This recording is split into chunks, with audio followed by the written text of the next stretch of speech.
Hari ini kita melihat satu topik yang sangat menarik, yaitu kedermawanan. Biasanya, kapan kita katakan kedermawanan,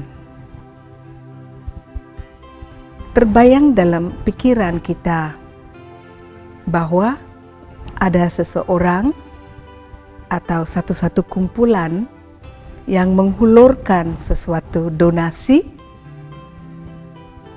yang berupa materi seperti obat-obatan, pakaian, makanan, selimut, dan lain-lain kepada orang yang memerlukannya. Ya, itu satu daripada definisi kedermawanan. Kedermawanan yang ditunjukkan dalam peristiwa-peristiwa atau situasi-situasi yang tertentu. Ada kedermawanan yang ditunjukkan secara rutin. Misalnya, ada yang memberi bantuan secara berkala setiap minggu, setiap bulan, setiap hari, sekali dalam 1 tahun. Itu juga adalah sifat kedermawanan. Pemirsa, tujuan dari kedermawanan adalah menjadikan pihak yang satu lagi yang menerima bantuan mendapat sedikit kebahagiaan, mendapat sedikit kebutuhan supaya hidup mereka adalah lebih baik. Pemirsa, jika kita katakan kedermawanan,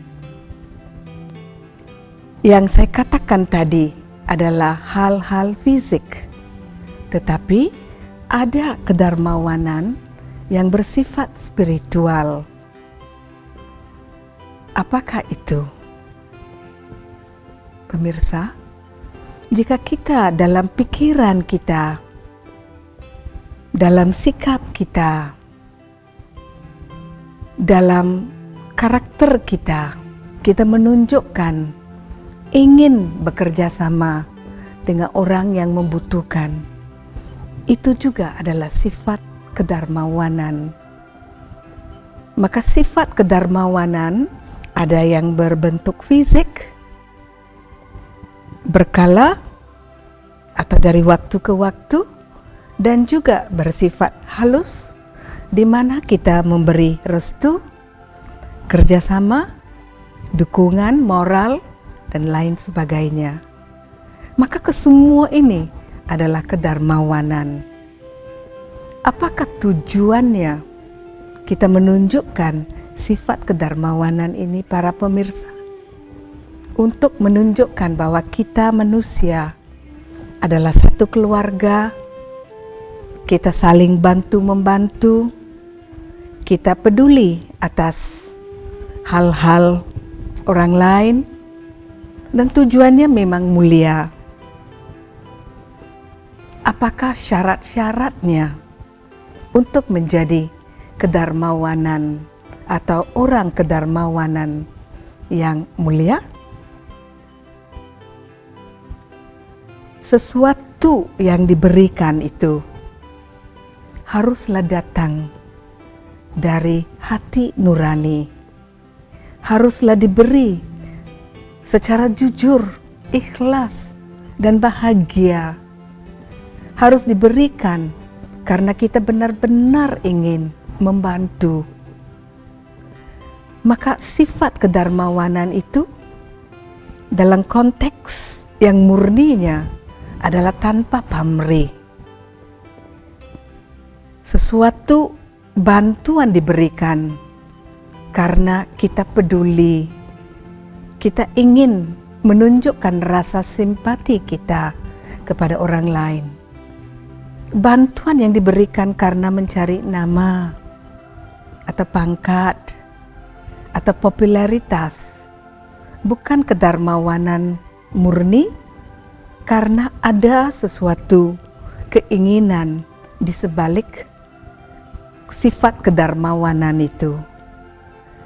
Maka hasil dari bantuan yang diberikan secara jujur, murni, mendatangkan kebahagiaan pada orang yang memberi, mendatangkan kebahagiaan kepada orang yang menerima, karena di situ tidak ada kepamrihan, tidak ada keinginan apapun. Yang diberikan adalah dengan jujur, ikhlas. Andai kata sesuatu bantuan diberi dengan pamrih, maka di situ ada keinginan, dan andai kata keinginan itu tidak dipenuhi, misalnya seseorang memberi bantuan dan ingin dirinya dihormati, dan orang itu tidak diberi penghormatan, orang yang menderma tadi akan menjadi marah karena keinginannya tidak terpenuhi. Maka para pemirsa, kedarmawanan yang mulia adalah memberi tanpa pamrih, membagi tanpa pamrih. Dan untuk itu kita harus bermula dengan diri kita. Kita tanya diri kita, apakah tujuan saya membantu? Apakah tujuan saya memberi donasi? Apa yang saya inginkan dari memberi donasi itu?